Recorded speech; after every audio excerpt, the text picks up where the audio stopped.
En dehors du terrain sur lequel vous êtes avec le RIDAC dans cette bataille pour réhabiliter cette institution, on va le dire ainsi, on vous a vu sur un autre chantier avec des intellectuels camerounais dans une lettre, en tout cas au moins une lettre, parce qu'il y en a eu au moins deux, dans lesquelles vous demandez le départ, ou du moins vous demandez au président en poste de ne pas se représenter pour un autre mandat. Est-ce que c'est le rôle des intellectuels? L'intellectuel a tous les rôles. Parce que du fait qu'il est intellectuel, il a tous les savoirs. Être intellectuel, c'est détenir un savoir. Et les intellectuels détiennent le savoir. Le savoir ici exige que nous soyons vigilants quant à l'application du contrat qui nous lie au président de la République, où il a des obligations, des droits certes, mais aussi des obligations, où nous aussi, nous avons des droits et des obligations. C'est un contrat synalagmatique. Ça te donne des droits et des obligations.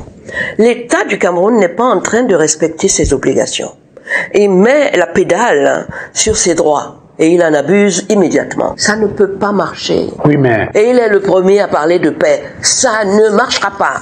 Quand vous demandez... 43 ans que nous, on a prouvé au président de la République notre fidélité, notre attachement à sa personne, la confiance en sa gouvernance. Aujourd'hui, il peut quand même s'arrêter et dire, mais c'est vrai, mais moi, qu'est-ce que je leur ai donné? Mais qu'est-ce que je leur ai apporté? Ça crie partout. Et quand ça crie comme ça, même son image, on ne voit plus. On va nous montrer les images du temps passé. Oui, mais la démocratie... Rien. Oui, mais la démocratie que vous défendez voudrait que le pouvoir soit tenu par le peuple qui doit l'exercer.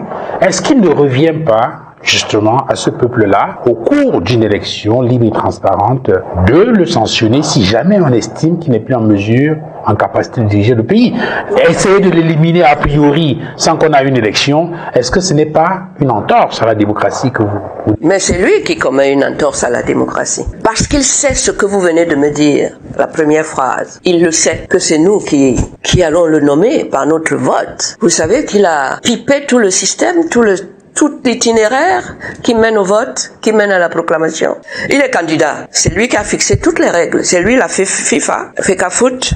Qu'est-ce qu'il y a encore en haut? L'équipe, les équipes, les joueurs, les arbitres. Voilà ce que le président de la République du Cameroun est dans ce jeu important, dans l'exercice de tout pouvoir important que détient le peuple de nommer un président de la République. On l'a fait pour lui, ça fait 43 ans qu'il est là. Et tout ce qu'il trouve à nous dire, cette année où on doit refaire la même chose, tout ce qu'il trouve à nous dire, c'est la paix. Ne bougez pas. On peut même pas marcher dans la rue. Dans aucun établissement ici, on a appris la nage dans la boue. Peut-être le militaire, c'est possible. On ne nage pas dans la boue. On n'a pas appris à nager dans la boue. Nous sommes en pleine année électorale et on nage dans la boue. Et il attend qu'on dise que c'est lui qui est élu. Et ça, c'est prendre des Camerounais pour ce qu'ils ne sont pas forcément. But Barrister, you will be those who are on the other side will tell you that elections Cameroon is not President Paul Biya. It's an independent institution.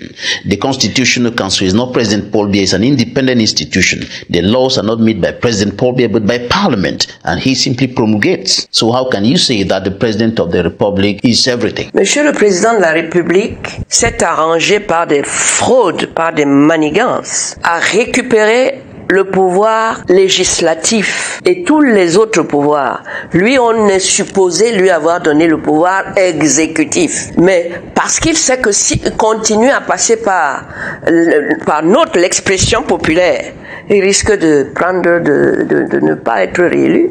Vous pensez, qu'est-ce qu'il a fait? Il a balisé le terrain. D'abord, la loi électorale, c'est lui qui l'a faite. Il l'a faite, mais avant ça, vous avez vu qu'il avait il avait reporté les élections. Ça, c'est sa mise en place du chemin sur lequel va passer l'élection, le vote, pour qu'il puisse mettre en place les soldats, les péages, les gens qui vont travailler pour lui. Il leur achète même des grosses voitures aujourd'hui. Pourquoi?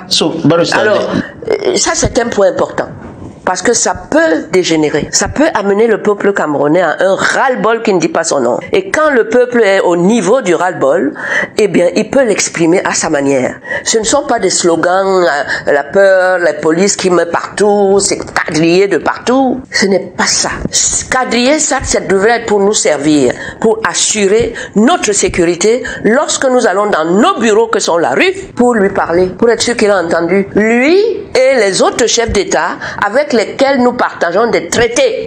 sur les droits de l'homme qu'il bafoue. Ça ne se passera pas comme ça, Monsieur le Président. J'en appelle à votre sagesse. Libérez l'espace. Je sais que pour vous, d'après ce que je lis de vous, vous voulez battre le record du président de la République qui a mis 50 ans au pouvoir. 5 ans. Parce que si vous gagnez cette élection, et tout est préparé pour que vous puissiez battre ce record. Attention, Monsieur le Président. Autant pour vous, ça représente quelque chose, un trophée. 50 ans de pouvoir. Vous allez mourir dans la paix, dans l'opulence, parce que nous avons respecté notre part de contrat que nous avons avec vous. Ça vous empêche pas de vous arrêter de dire mais quand même. Et ça peut être votre dernier mandat. Vous ne pouvez aucun geste pour vous permettre de dire mais quand même. Il y a quelques bulletins quand même qui vous arrivent sur votre bureau où on vous dit que le peuple il souffre sur tous les plans, et vous ne faites rien. Tout ce que vous regardez, c'est il faut que j'ai cette élection, que je sois élu et que je puisse dire que j'avais mis 50 ans et que je suis mort tranquillement dans le lit doré qu'ils m'ont préparé pendant 50 ans. Vous arrivez à bousculer d'autres candidats comme Maurice Kamto, vous l'avez fait. Maurice Kamto qui est populaire. Et parce qu'il est populaire, vous devriez respecter ça. Si vous ne le respectez pas, c'est le peuple que vous giflez. So, Barrister, et ça peut donner lieu à toutes les dérives. Les gens vont dire mieux vaut je meurs. Parce qu'apparemment vous êtes prêts à ça, à nous tuer.